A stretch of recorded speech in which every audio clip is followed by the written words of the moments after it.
క్రీస్తునామమున శుభవందనాలు. మరి చూస్తున్నట్లయితే క్రైస్తవ ఆత్మీయ జీవితంలో మనము ఫలించాలి అంటే ఏం చేయాలి? క్రీస్తు ఎలాంటి వాడు? ప్రపంచంలో ఎంతోమంది ప్రవక్తలు ఉన్నారు. గౌతమ బుద్ధుడు, అలెగ్జాండర్ ది గ్రేట్, చాలామంది రాజులు, ప్రవక్తలు ఉన్నారు.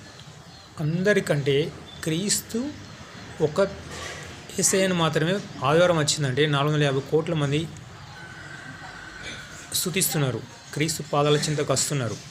మరి యేసయ్య ఇచ్చిన message, the holy book for Christian people, Bible, first printing in Germany, John Gutenberg. Why? ఎందుకైంది? ప్రపంచంలో ఎన్నో పవిత్ర గ్రంథాలు ఉన్నాయి, ఎన్నో న్యూస్ పేపర్స్ ఉన్నాయి, కానీ first printing is the Bible. ఎందుకంటే క్రీస్తు ప్రేమమయుడు. కనికరము కలవారు ధన్యులు, కనికరము పొందుదురు. మత్తయి సువార్త 5వ అధ్యాయం. చూడండి, సాత్వికులు ధన్యులు, వాళ్ళు భూలోకమును స్వతంత్రించుకున్నారు. యేసయ్య ఎలా వచ్చాడు? సాత్వికంతో వచ్చాడు. హృదయ శుద్ధి గలవారు ధన్యులు, దేవుని చూసేవారు. యేసయ్య చాలా హృదయ శుద్ధి గలవాడు. కాబట్టి మనం కూడా కనికరంగా ఉండాలి. మీరు ఇంట్లో నుంచి బయటకు వెళ్తారు, ఉద్యోగం వెళ్ళే ప్లేస్కి వెళ్ళేటప్పుడు మధ్యలో చాలా కష్టాలు, ఇబ్బందులు, ఇరుకుల్లో ఉన్న వాళ్ళు కనిపిస్తారు. వాళ్ళకు మనం కనికరం చూపి సువార్తను చెప్పండి. మీ దగ్గర ఉన్న ధనమని ఇవ్వండి, ఏదైనా ఒకటి కనికరం చూపాలి, వస్త్రాలు ఇవ్వాలి. చేస్తే దేవుడు మన మీద కనికరం చూపుతాడు. చూడండి, మరి చాలామంది ధనవంతులు కాలగర్భంలో కలిసిపోతున్నారు. ఎందుకు? కనికరం లేక. వేకువజామునే ఈ యాక్సిడెంట్స్ అవుతున్నాయి, ఫ్లైట్లు పడిపోతున్నాయి, చాలా రకరకాలు అయిపోతున్నాయి. చూసారు, ఇప్పుడు ఈ మధ్యలో 2 ఫ్లైట్లు పడిపోయినాయి.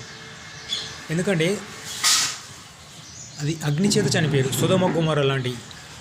అందులో ఆ ఫ్లైట్లో ఒక్కడు నీతిమంతుడు ఉన్నా కానీ ఆ నీతిమంతుని బట్టి ఆ ఫ్లైట్కు ఆ అపాయం తప్పిస్తాడు. కనికరం ఉన్న వ్యక్తులుంటే ఆ ఒక్క కనికరం ఉన్న వ్యక్తిని బట్టి దేవుడు అక్కడ తప్పిస్తాడు. కాబట్టి మనం ఏం చేయాలంటే, క్రైస్తవ ఫలించాలి అంటే మనం కనికరం చూపాలి. చూపితే దేవుడు మనపైన కనికరం చూపుతాడు. మరి మన ఈ ప్రపంచంలో యుద్ధాలు జరుగుతున్నాయి. ఇప్పుడు వేకువజామునే ఈ దేశం ఇంకో దేశం మీద మిజైల్ వేస్తున్నారు, ఆ దేశం ఇంకో దేశం మీద ఉదయకాలం వేస్తారు మిజైల్స్. చూసారా? మరి ఆ ఉదయకాలం నుండి ఏం చేయాలి? మనం ప్రార్థన పూర్వకంగా దీవించాలి, కనికరం చూపాలి. మరి యేసయ్య ఏం చేశాడు?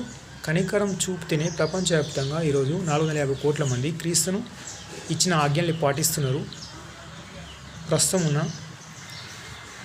సైంటిస్టులు, ధనవంతులు, అభివృద్ధి చెందిన దేశాలంతా క్రీస్తు ఇచ్చిన ఆజ్ఞలను, క్రీస్తు లాంటి కనికరం ఉన్న వాళ్ళు మాత్రమే. ఐరాస, వీటో పవర్ ఉన్న దేశాలు ఇవన్నీ. ఎందుకంటే మనం కనికరం చూపాలి. ఇతరులపైన కనికరం చూపినాం అనుకోండి, దేవుడు మనపైన కనికరం చూపుతాడు. ఓకే, మరి మీరు కూడా క్రీస్తు లాంటి కనికరం చూపండి.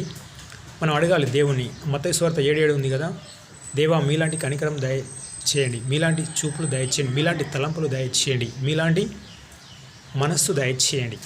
మరి యేసయ్య ఎలా వచ్చాడు? ఈ భూలోకంకు ఒక గొర్రెపిల్ల స్వభావంతో వచ్చాడు. ఏదో యాత్రికునిలాగా, ఈ భూలోకం శాశ్వతం కాదని వచ్చిండు. 4 సువార్తలు చెప్పాడు, 12 మంది శిష్యులతోటి అద్భుతాలు, సూచక్రియలు, మహత్కార్యాలు చేసాడు. పరలోకంగా ఎత్తబడ్డాడు, మళ్ళీ రానై ఉన్నాడు. మనం కూడా అలాంటి మనస్సు ఉండాలి. మీరు ఒక బస్సే కానీ, ట్రైన్ కానీ, ఫ్లైట్ కానీ ఎక్కిరనుకోండి, అదంతా మనం ప్రయాణం చేసినంతసేపు మాత్రమే మనది అన్నట్టు ఉంటుంది. అలా ఉండాలి మనస్సు. కానీ ఈ భూలోకం మీదనే గృహాలు నిర్మించుకోవడం, ఈ భూలోకం శాశ్వతం అన్నట్టు కావద్దు. ఎందుకంటే ఈ భూలోకం మీకు గృహాలు నిర్మించుకోవద్దని నోవాహు చెప్పిండు. దయచేసి నా హంబుల్ రిక్వెస్ట్, ఎందుకంటే నా ఆత్మీయ జీవితంలో నేను ఉద్యోగం చేస్తున్నప్పుడు మంచి ఇన్కమ్ ఉండే, మంచి సాలరీ ఉండే, బ్యాంక్ అందరు వస్తున్నారు, చాలా బ్యాంక్స్ వస్తున్నాయి, మీ బ్యాంక్ అకౌంట్ ఓపెన్ చేయండి అని. వాళ్ళు వచ్చినప్పుడు నేను ఓపెన్ చేస్తాను అనుకున్నాను. కానీ దేవదూత నాతో ఏమని చెప్పిందంటే, రేపటి కోసం బ్యాంక్ బ్యాలెన్స్ వద్దు, ఏ రోజు మన్నా ఆ రోజు చాలు. పూర్వకాలంలో భుజించారు కదా, ఆ విధంగా. కాబట్టి మీకు సొంత గృహం అవసరమా లేదా దేవుణ్ణి అడిగి నిర్మించుకోండి. ఎందుకంటే ఒక గృహ నిర్మాణం ఉంటే మధ్యలో ఆపేసండి. Rented house best. ఎందుకంటే గ్రేట్ ప్రాఫిట్స్. ఎంతోమంది గృహాలు లేక వాళ్ళ తల్లిదండ్రులు ప్రార్థనతో అయ్యారు. ఓకే, మీరు కూడా ఫలించండి. God bless you. Have a nice day.